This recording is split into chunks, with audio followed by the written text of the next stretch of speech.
This is Marcos from Barcelona, but he could be anyone, anywhere. What is about to happen to him occurs daily in offices and homes all over the world.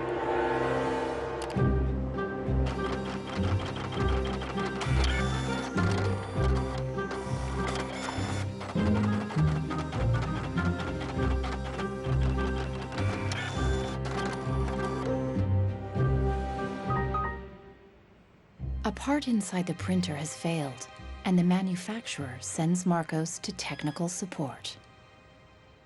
El meu tècnic fa un diagnòstic previ, pero aquest diagnòstic ja són 15 euros més IVA. Seguramente será difícil encontrar las piezas para poder repararla. Realment, reparar-la no li surt molt a compte. Que reparar-la parlem d'uns 110, 120 euros. Tienes impresoras desde 39 euros. Jo t'aconsellaria que miressis impressores noves. Així que, sens dubte, jo em compraria una nova, It's no coincidence that all three shopkeepers suggest buying a new printer. If he agrees, Marcos will become yet another victim of planned obsolescence, the secret mechanism at the heart of our consumer society. Our role in life seems to be just to consume things with credit, to borrow money to buy things we don't need. Nous vivons dans une société dominée par une économie de croissance dont la logique est non pas croître pour satisfaire les besoins, mais croître pour croître. So if the consumer does not purchase, the economy is not going to grow. Planned obsolescence, the desire on the part of a consumer to own something a little newer, a little sooner than is necessary. This film will reveal how planned obsolescence has defined our lives ever since the 1920s, when manufacturers started shortening the lives of products to increase consumer demand. Also hat man sich gedacht, dann beschränken wir einfach die Lebensdauer auf 1000 Stunden. We will find out how designers and engineers were made to adopt new values and objectives. Was back to the drawing board and come out with something that was more fragile. They time those things. They time them, so when you finally paid for them, they're used up.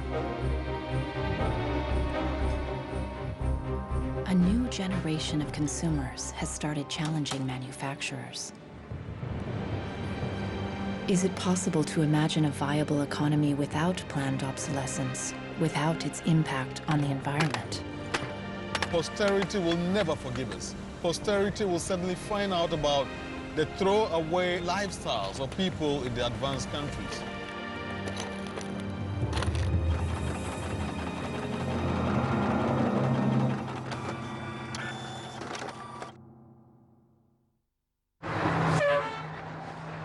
Welcome to Livermore, California, home of the longest burning light bulb in the world. My name's Lynn Owens, and I am chairman of the Light Bulb Committee. It was in 1972 when we discovered that the light bulb that was hanging in the fire station was a significant light bulb.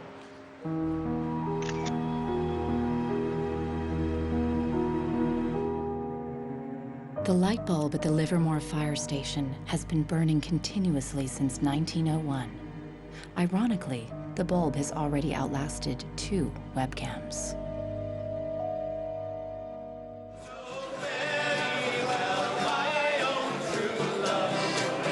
In 2001, when the bulb was 100 years old, the people of Livermore threw a big birthday party, American style.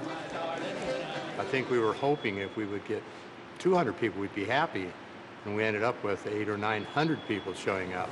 One nation, under God, indivisible, with liberty and justice. Do you think that anybody would sing happy birthday to a light bulb? Well, we didn't think they would, but they did.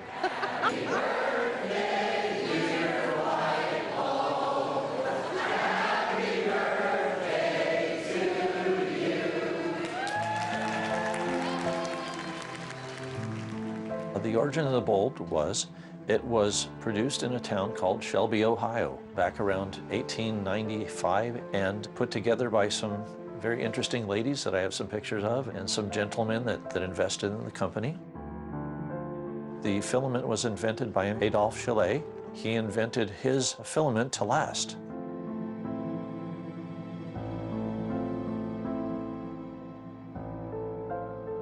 Why does his filament last? I don't know.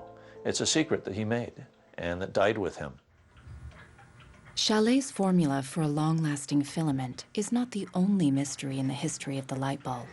A much bigger secret is how the humble light bulb became the first victim of planned obsolescence. Weihnachten 1924 war ein ganz besonderer Tag. In einem Hinterzimmer in Genf trafen sich einige Herren in Nadelstreifenanzügen, um einem geheimen Plan nachzugehen. Sie gründeten das erste weltweite Kartell, das sich zum Ziel setzte, die Glühbirnenproduktion der gesamten Länder zu kontrollieren und den Kuchen namens Weltmarkt unter sich aufzuteilen. Dieses Kartell hat den Namen Phoebus.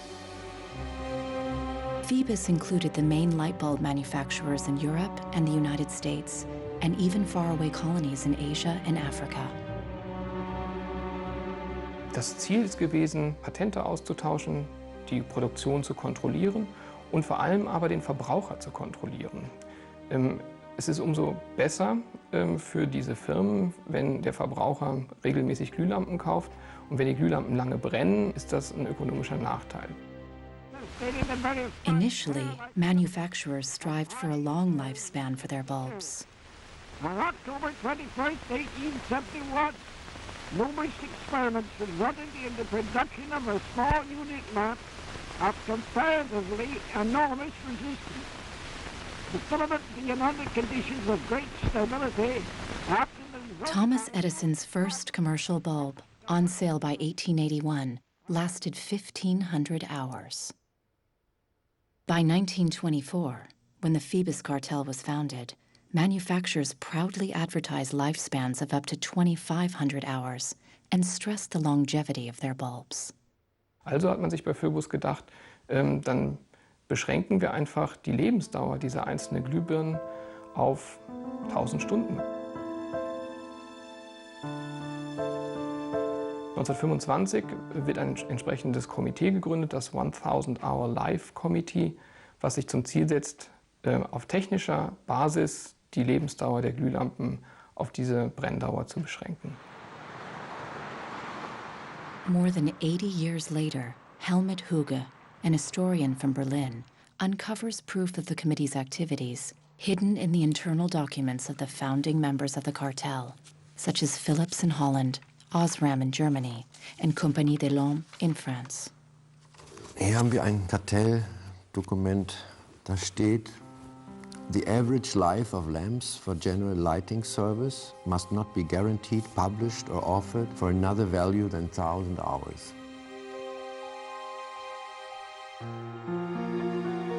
Under pressure from the cartel, member companies conducted experiments to create a more fragile bulb that would conform with the new 1,000-hour rule.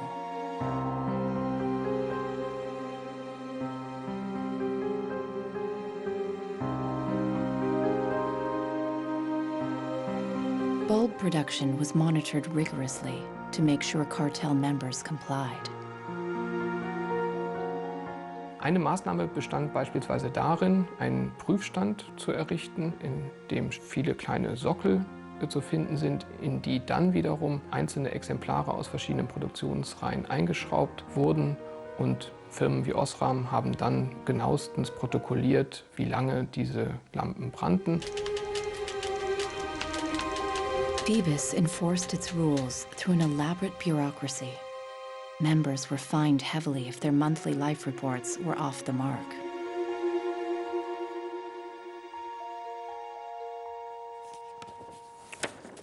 Hier haben wir eine Straftabelle aus dem Jahr 1929, die genau zeigt, wie viel Schweizer Franken Strafe für 1000 verkaufte Glühbirnen die Mitglieder des Kartells zahlen müssen, wenn die Lampen länger halten als zum Beispiel 1500 Stunden.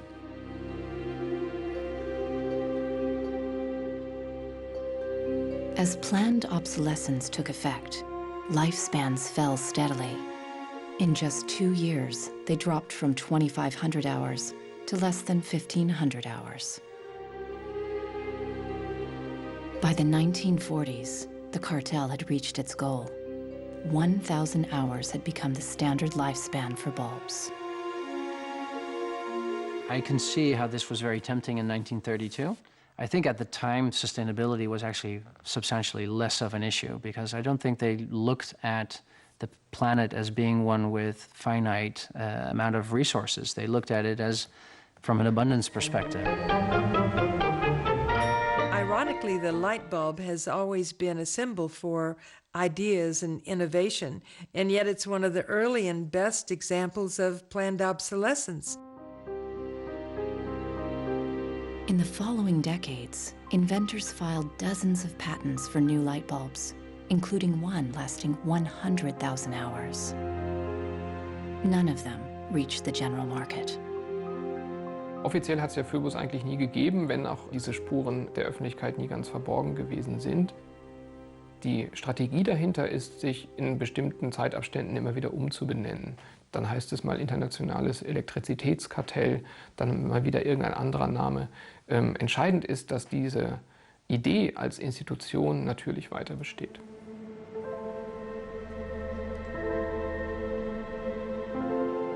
In Barcelona, Marcos hasn't followed the advice of the shopkeepers to replace his printer. He's determined to repair it and has found somebody on the internet who has discovered what has actually happened to his printer. It's the dirty little secret of inkjet printers. I tried to print a document and it said parts inside your printer require replacement, so I decided to do a little servicing of my own.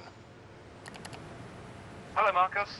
I got your message. Marcos has contacted the author of the video. I looked into it, and it turns out that there's a thing in the bottom of the printer called a waste ink reservoir.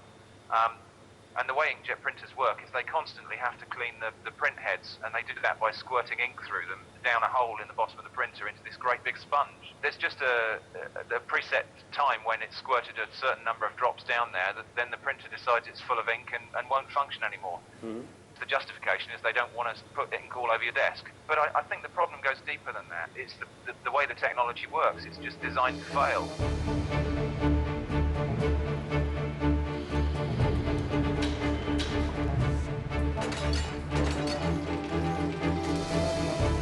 Planned obsolescence emerged at the same time as mass production and the consumer society.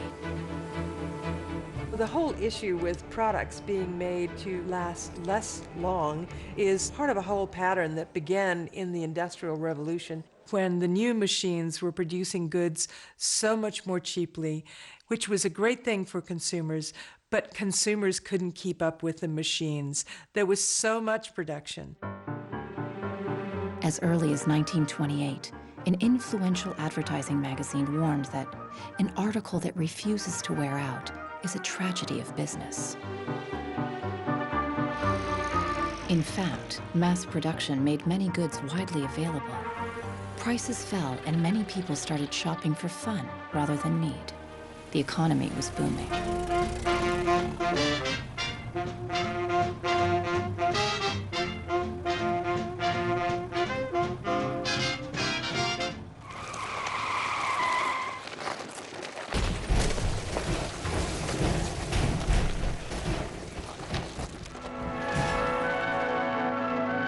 In 1929, the emerging consumer society came to a full stop when the Wall Street crash sent the U.S. into a deep economic recession.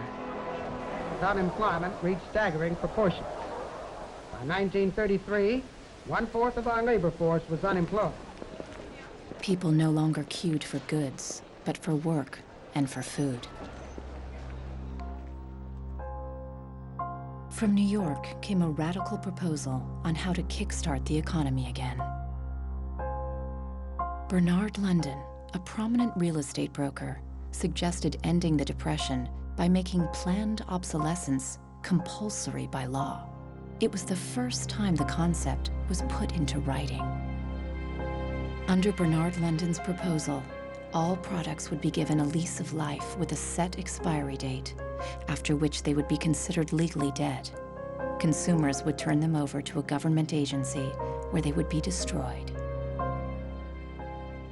He was trying to achieve a balance between capital and labor where there would always be a market for new goods. So there would always be a need for labor and there would always be a reward for capital. Bernard London believed that with compulsory planned obsolescence, the wheels of industry would keep turning, people would keep consuming, and everyone would have a job.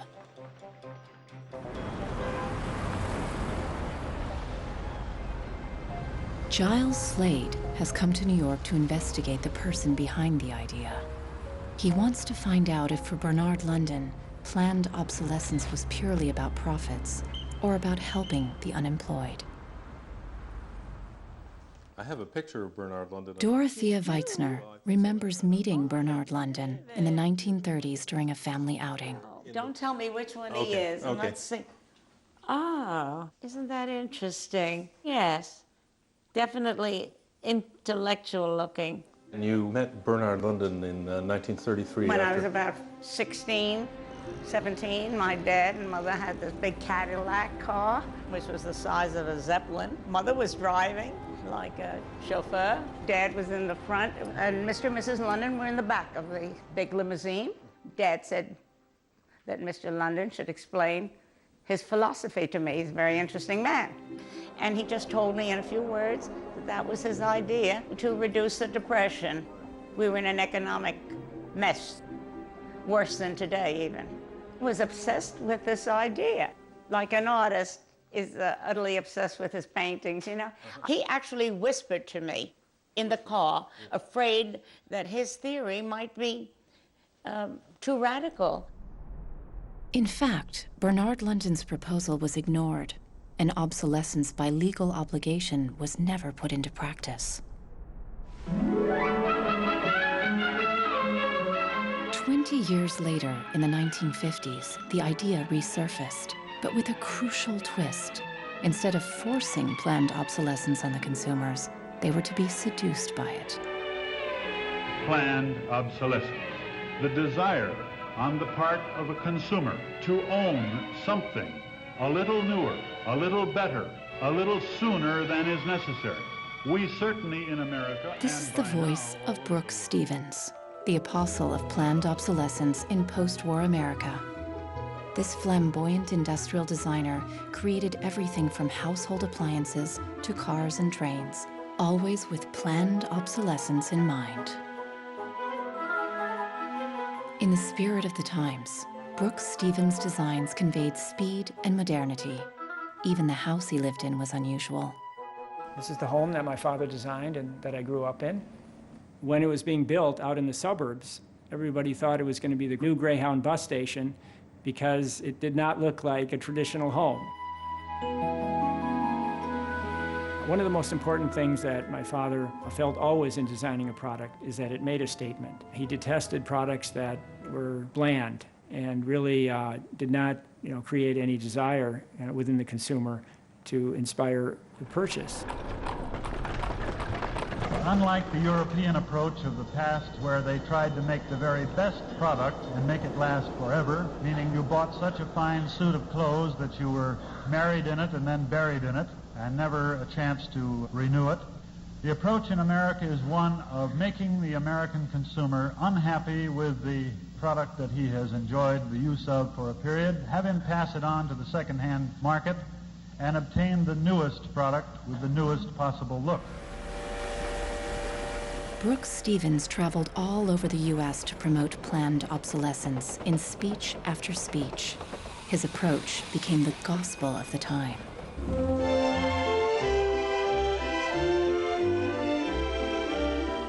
Women and men alike are increasingly interested in the look of things. They eagerly give their attention to what's new and beautiful and advanced. Design and marketing seduced consumers into always craving the latest model. My father never designed a product to intentionally fail or become obsolete for some functional reason in a short period of time. Planned obsolescence is absolutely at the consumer's discretion. No one is forcing the consumer to go into the store and purchase a product. They go in under their own free will. That's their choice.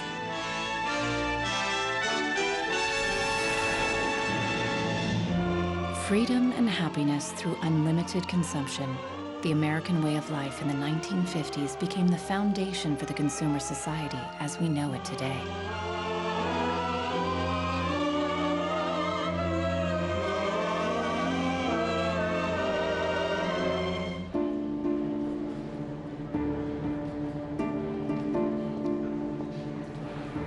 See, without planned obsolescence, these places wouldn't exist.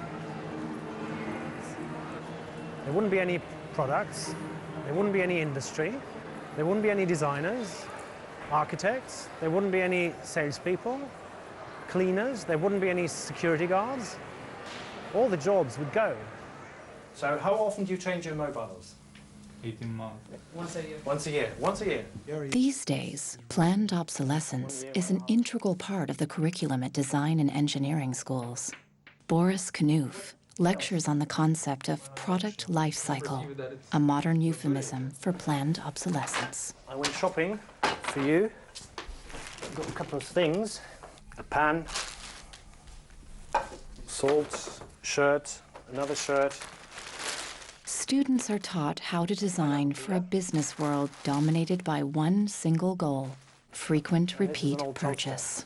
What I do, I pass these round, and you tell me what you think, how long it takes for them to fail, what the service life will be. Okay.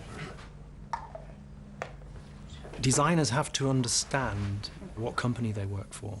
The company decides on a business model, how often do we want to renew our products, our offers. So this brief is given to designers, and designers have to understand and design the product in a certain way so it fits exactly the business strategy of the client they work for. Planned obsolescence is at the root of the substantial economic growth that the Western world has experienced since the 1950s. Ever since, growth has been the holy grail of our economy. Nous vivons dans une société de croissance dont la logique est non pas croître pour satisfaire les besoins, mais croître pour croître, croître à l'infini, faire croître sans limite la production et pour justifier cette croissance de la production, faire croître sans limite la consommation. Serge Latouche is a noted critic of the growth society and has written extensively about its mechanisms. Au fond, il y a trois instruments fondamentaux qui sont la publicité, l'obsolescence programmée et le crédit.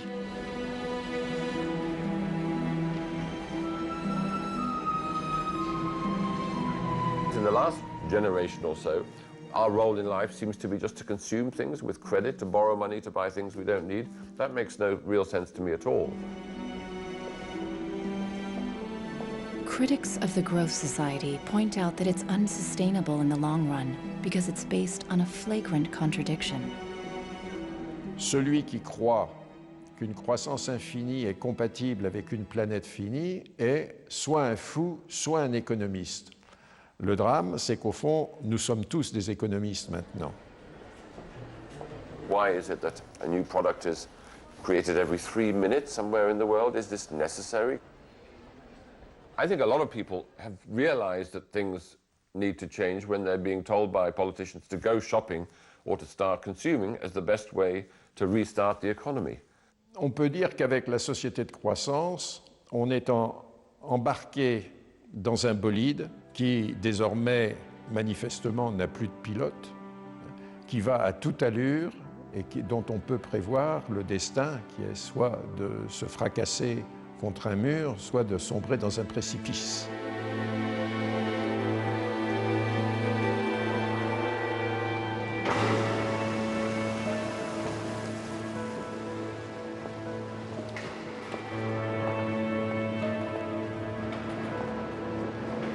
Looking at the service manuals of different printers, Marcos realizes that the lifespan of many printers is set by the engineers right from the start.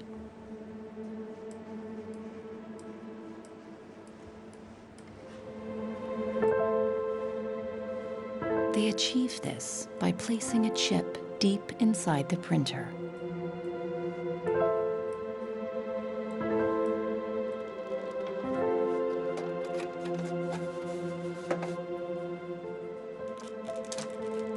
I he trobat el xip, que és una EEPROM, que és un xip on es guarda una compta d'impressions. I quan s'arriba a una determinada compta és quan es bloqueja la impressora i deixa d'imprimir.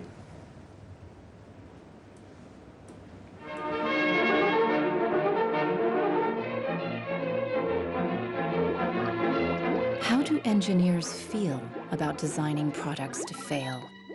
The dilemma is captured in a British film from 1951, where a young chemist invents an everlasting thread. He believes that great progress has been made.